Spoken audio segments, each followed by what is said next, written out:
जय हिंद सभी साथियों को। आज बात करने वाले आपके आरपीएफ कांस्टेबल के स्ट्रेटेजी के बारे में। देखो, तैयारी तो भाई सब करते हैं, लेकिन सिलेक्शन कुछ ही लोग का होता है।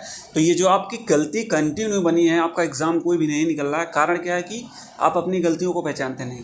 आप चाहे मॉक टेस्ट लगाते हो या पढ़ते हो, पढ़ने का तरीका आपका सही नहीं है, तो भाई उसको कैसे आपको सुधारना है, क्या तरीके से आपको एग्ज़ाम आपका निकलेगा, तो पूरा आपको समझाने वाला हूँ। उस चीज़ को फॉलो करिएगा, आपको लाभ 101% मिलेगा। और तैयारी आपको कैसे करना है, किस किताब से पढ़ना है, सब कुछ मैं आपको समझाने वाला हूँ। देखो, अगर आप तैयारी की बात करें तो 2018 में जब मैंने तैयारी किया था, उस समय मेरे पास कोई भी ऑनलाइन का स्रोत नहीं था। सोचो, उस समय मैंने यूपी पुलिस के 2 एग्ज़ाम निकाले, आरपीएफ का एग्ज़ाम निकाला, एसएससी जीडी एग्ज़ाम निकाला, ग्रुप 2 में मेरा 2 नंबर से रह गया था, और वहीं 3-4 नंबर से आपके एलपी के सेकंड स्टेज में रह गया था। इस तरीके से एग्ज़ाम मैंने काफ़ी दिया था। तो उस समय क्या एक तैयारी अच्छे लेवल की हो गई थी। मैथ, रीजनिंग, आपका जीएस हर एग्ज़ाम में वही आता है। अब जिस एग्ज़ाम में इंग्लिश आती है, चलो इंग्लिश हटा दीजिए, हिंदी आई, तो बस यही 3 चीज़ें तो आपकी कॉमन है, वो एग्ज़ाम में आपके कंटिन्यू बने रहते हैं। और जब मैंने आरपीएफ का पेपर दिया था, तो मेरा 18 फरवरी को यूपी पुलिस की मेरिट के फाइनल सिलेक्शन हुआ था, उस दिन आई थी। उस रात सोचो, मैंने खुशी इतना थी कि मुझे समझ लो नींद नहीं आई। और मुझे मेरा पेपर सुबह लगा था आप आरपीएफ कांस्टेबल का। तो उस एग्ज़ाम को मैंने बिना पढ़े भी, मतलब 1-2 महीने मैंने पढ़ाई छोड़ दिया था, क्योंकि 28 जनवरी को यूपी पुलिस का पेपर था। उसके बाद मैंने नहीं पढ़ाई किया था। तो तब भी मेरा 20 दिन के गैप के अंतराल में ही मेरा पेपर निकला, क्योंकि मुझे पता था कि मेरा 49,568 में भी हो जाएगा, 41,520 में भी हो जाएगा। इसी वजह से एक कॉन्फिडेंस रहता है। अगर आपका एक एग्ज़ाम निकल जाता है तो आपके अंदर एक कॉन्फिडेंस लेवल अलग हो जाता है। तो कैसे आपको करना है, अब देखो, वैकेंसी क्या है, वैकेंसी आपकी जितना है उससे वैकेंसी से मतलब नहीं होना चाहिए। आपको केवल एक सीट से मतलब है। अपना बेस्ट परफॉर्मेंस दीजिए, क्योंकि लोग सिलेक्शन लेने को 500 वैकेंसी, 100 वैकेंसी में ले लेते हैं, और ना लेने वाले तो भाई 1-1, 2-2 लाख वैकेंसियाँ आ जाएंगी, तब भी नहीं होगा। तो सही तरीके से अगर आप पढ़ाई करेंगे तो आप 10 वैकेंसी आएंगी, उसमें भी सिलेक्शन लेंगे। तो कैसे आपको पढ़ना है वो सब कुछ मैं आपको समझाने वाला हूँ, क्योंकि जो मेरा तरीका है मैं आपको वही समझाने वाला हूँ। तो ऑनलाइन के पीछे आपको ज़्यादा समय नहीं बर्बाद करना, क्योंकि ऑनलाइन को आपने देख लिया है कि ऑनलाइन वाले आपका कितना साथ देते हैं। कोशिश करें कि ऑनलाइन का उतना ही सहारा लें जितना आपके लिए पर्याप्त है। ज़्यादा अगर आप डिपेंड रहेंगे किसी पे तो धोखा मिल सकता है। इसलिए कहता हूँ किताब से भी सहारा लो। ऐसा नहीं कि किताब को छोड़ के चलो ऑनलाइन पे, आप किताब को भी पढ़ें, ऑनलाइन का भी देखें। तो कैसे आपको पढ़ना है, किस हिसाब से पढ़ना है। और महिलाएं खासकर ध्यान दें कि उनके लिए तो स्पेशल है एग्ज़ाम, क्योंकि इस एग्ज़ाम में आपको अगर आप 70 नंबर भी ले आएँ तो आपको फिजिकल स्ट्रांग होता है आपका, क्योंकि फिजिकल यहाँ बहुत कम लोग पास हो पाते हैं, तो इस वजह से वैकेंसी भी खाली हो जाती है। तो आपको फिजिकल में ज़्यादा मेहनत करना है। उस समय मैंने आरपीएफ कांस्टेबल की रनिंग मेरे बस की नहीं थी, तो मैंने रनिंग करने नहीं गया, क्योंकि 5:45 सबके बस का नहीं होता। अगर मैं रनिंग तैयार किए होता तो शायद मैं आरपीएफ कांस्टेबल की जॉब कर रहा होता। तो ठीक है, अब बात करते हैं आपको कैसे किस हिसाब से तैयारी करना है, वो मैं बताऊँ। देखो, मैथ क्या है, मैथ के आपके 35 क्वेश्चन आते हैं।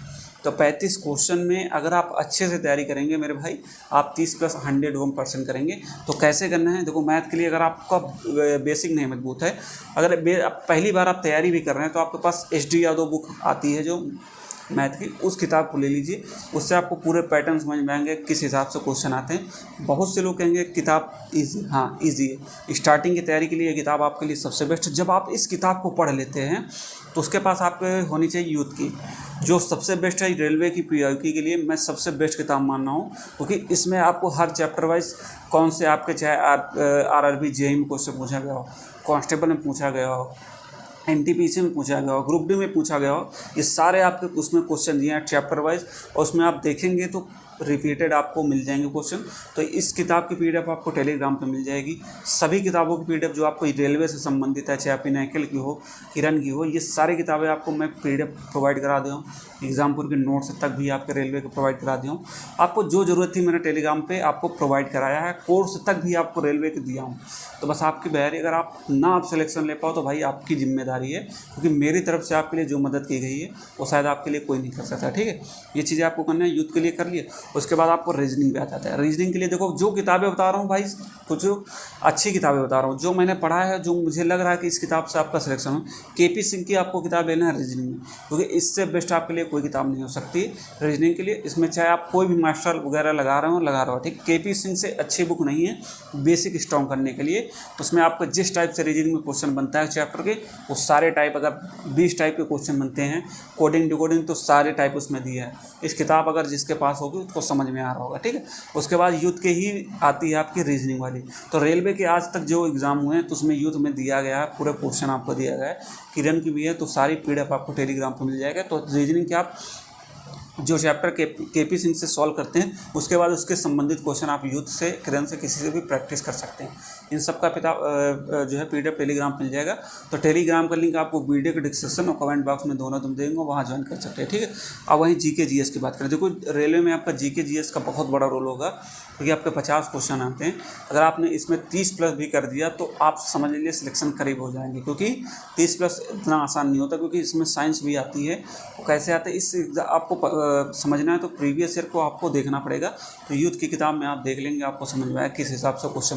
देखो उसमें साइंस का के लिए आप क्या कर सकते हैं, साइंस के लिए SPD की बुक आती है, उसको ले लीजिएगा, उससे पढ़े, उससे अच्छी आपके लिए साइंस की बुक नहीं होगी। और इसके झांकी भी आती है, उससे भी पढ़ सकते हैं। और प्लेटफॉर्म वगैरह रेलवे की जो किताब आती है उससे भी पढ़ सकते हैं। खान सर की भी है, ये सबके नोट्स मैंने प्रोवाइड करा दिया, आप उससे पढ़ सकते हैं, ठीक है। तो वहाँ से आप इस साइंस को पढ़ सकते हैं।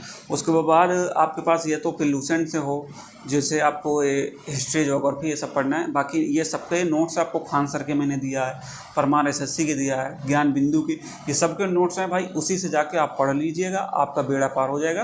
और साथ में जब आप थ्योरी पढ़ते हैं तो उसके ऑब्जेक्टिव, उसके संबंधित जरूर सॉल्व करें। तो सारी प्रीवियस ईयर किताबों में आपको ये दिया गया है, तो आप वहाँ से इसको कंप्लीट कर सकते हैं। ये था आपको तरीका पढ़ने का। अब टाइम पे देख, ठीक है, ये चीज़ें आपकी हो गई। अब टाइम टेबल की बात करते हैं। सबसे पहले आप देखो ये चीज़ें आपको कर लिए, उसके बाद आपको टॉपिक वाइज प्रैक्टिस की जरूरत पड़ेगी। किस टॉपिक पे आप कम पढ़ रहे हैं तो उसकी मेहनत करने के लिए आपको टॉपिक वाइज प्रैक्टिस कहाँ से मिलेगी। देखो टॉपिक वाइज अगर आपको प्रैक्टिस करना है तो टॉपिक वाइज प्रैक्टिस आपको एक ही प्लेटफॉर्म पर मिलता है, टेक्स्ट बुक में। तो टेक्स्ट बुक में आपको जिस चैप्टर की प्रैक्टिस करना है, प्रीवियस ईयर का पूरा पेपर सॉल्व करना है, तो सारे उसमें आपको एक पूरा टाइमिंग के साथ 90 मिनट के साथ आपको प्रीवियस ईयर दिया गया, उससे आप सॉल्व कर सकते हैं। और उससे संबंधित रेलवे के एग्ज़ाम के जो भी संबंधित है आप वहाँ से अपनी प्रैक्टिस कर सकते हैं। तो अभी इनकी सिलेक्शन सीजन सेल चल रही है, मात्र आपको 439 रुपये में टेक्स्ट बुक का पास प्रो मिल जाएगा। मेरा कूपन कोड यूज़ करेंगे M10, आपको 12% डिस्काउंट अलग से मिलेगा। तो कूपन कोड यूज़ करना मत भूलना, आपको 12% डिस्काउंट मिलेगा। तो ये जाके अभी परचेज कर लो। जिसके पास टेक्स्ट बुक का पास प्रो नहीं, उस पर ये आपको सारी चीज़ें मिल जाएंगी जो आपको रेलवे से संबंधित चाहिए, जो मॉक टेस्ट चाहिए, ये सब आपको मिल जाएगा। क्योंकि आपके पास समय नहीं, जो अभी नहीं परचेज़ किए जाके परचेज़ कर सकते हैं, क्योंकि ये टेस्ट आपको अन्य एग्जामों में भी काम देगा, ठीक है। इतना हो गया।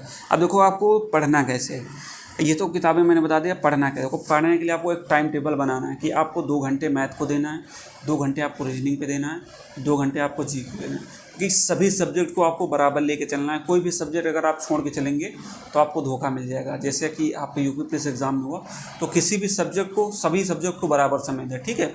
हाँ, मान लो कोई सब्जेक्ट आपका वीक है तो चलो उसका कम समय दें, लेकिन जो 2 सब्जेक्ट हैं उसको तो अच्छे से पढ़ना है, ठीक है। इस चीज़ को करेंगे तभी आप बेहतर कर पाएंगे।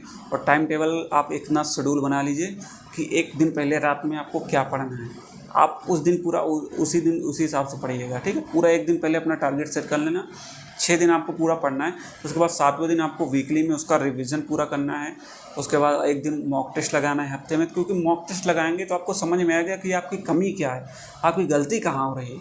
उस पर वर्क करेंगे तो आप अच्छा कर पाएंगे। ये सब कुछ मैंने आपको बता दिया है। फिर भी अगर आपके कुछ भी डाउट रह गए होंगे RPF से संबंधित, तो एक बार कमेंट कीजिएगा, मैं आपका जवाब दूँगा, ठीक है।